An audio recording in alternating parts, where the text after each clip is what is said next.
अपना मुकदमात फेस करे, इसके खिलाफ फैसला हो। कौम देख रही है कि इसके खिलाफ जो ओपन एंड शट केसेस हैं वो कब उनका नतीजा निकलेगा, कब इसको सजा मिलेगी। जब तक इसको सजा नहीं मिलेगी in open and shut cases में, हम इसका पीछा नहीं छोड़ेंगे। ये इतना घटिया आदमी है, ये खवातीन तक गया, ये अपना जो है फरियाल तालपुर साहिबा के साथ इसने जो कुछ किया, मरियम नवाज साहिबा को इसने अरेस्ट किया, चादर और चार दीवारी का इसने ख्याल नहीं किया।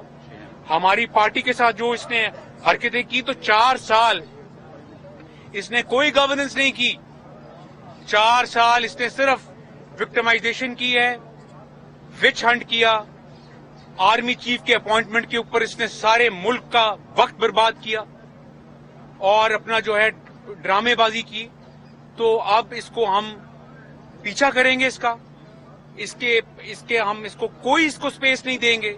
ये किसी भूल में है और इसको इंशाल्लाह इन केसेस का पूरा फॉलो अप होगा और इसको सजा होगी इंशाल्लाह। और एक बात और, 190 मिलियन पाउंड का जो डाका पड़ा जब ये वजीर आजम था, जो एनसीए का केस है वो एक टेस्ट केस है।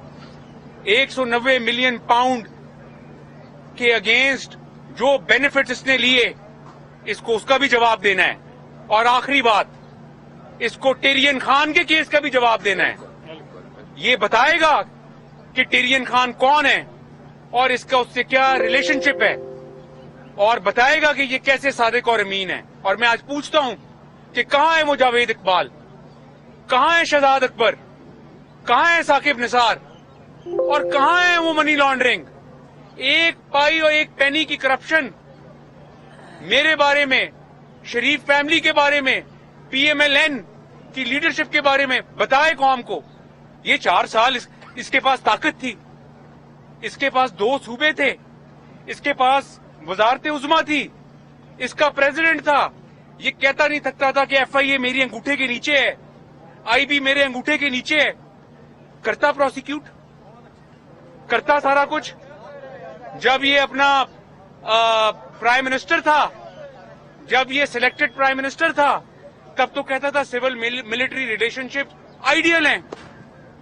कौम भूल गई कि इसने परवेज मुशर्रफ के रेफरेंडम को वोट दिया था, बाद में ये परवेज मुशर्रफ को गालियां निकालता रहा। कौम भूल जाती है कि ये जनरल बाजवा को कहता था कि वो सबसे बड़े डेमोक्रेटिक जनरल हैं और वो बेहतरीन काम कर रहे हैं। आज ये जनरल बाजवा को मुनाफिक कहता है। ये तो इसका कोई दीन ईमान नहीं है, दीन को बेचता है ये। रियासत मदीना में ये कुछ होता है जो इसने किया।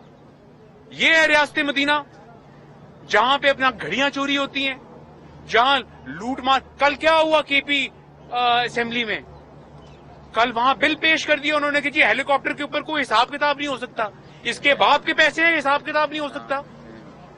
हर चीज का हिसाब होगा। हेलीकॉप्टर जो पिछले 5-6 साल इस्तेमाल हुआ, इसने इस्तेमाल किया या इसकी लीडरशिप ने, इसकी पीटीआई के लोगों ने इस्तेमाल किया, बच्चा पार्टी ने इस्तेमाल किया, उसका एक एक पेनी का हिसाब होगा। इसके बाप के पैसे नहीं है ये। और इतनी बेगैरती और इतनी बेशर्मी कि एक दोस्त मुल्क सऊदी अरेबिया ने एक ही घड़ी बनाई, वो ग्राफ ज्वेलर जो है, उसने खाना काबा के मोनोग्राम के साथ एक ही घड़ी बनाई, इसने जाके बेच दी। वो जो यूएई से प्रेसिडेंट जो यूएई के मोहम्मद बिन जायद, उन्होंने जो तोहफे दिए वो बेच दिए जाके। तो ये शख्स बात करता है अपना जो रास्ते मदीना की, इखलाकियात की बात करता है। ये कहां है फराह गोगी, क्यों भगाया उसको? फराह गोगी को इसने पाकिस्तान से क्यों भगाया? अगर वो सच्ची है, अगर जो है वो मुर्शिद सच्ची है, तो लाएं उनको। हम आ गए, अदालतों के सामने आ गए, 4 साल भी आपको भुगतते रहे। आप तो एक पेनी की करप्शन में एक केस साबित नहीं कर सके, एक के बाद एक केस में हम बरी होते रहे। बताएं आपके पास जब ताकत थी तो आप प्रूव करते। अब आप बाहर बैठ के फिर रोना रो रहे हैं, कौम को गुमराह कर रहे हैं। हम कौम को गुमराह नहीं होने देंगे और इस कौम को आपको बताना होगा कि टेरियन खान कौन है। یہ ہم پوچھ کے رہیں گے. شکریہ.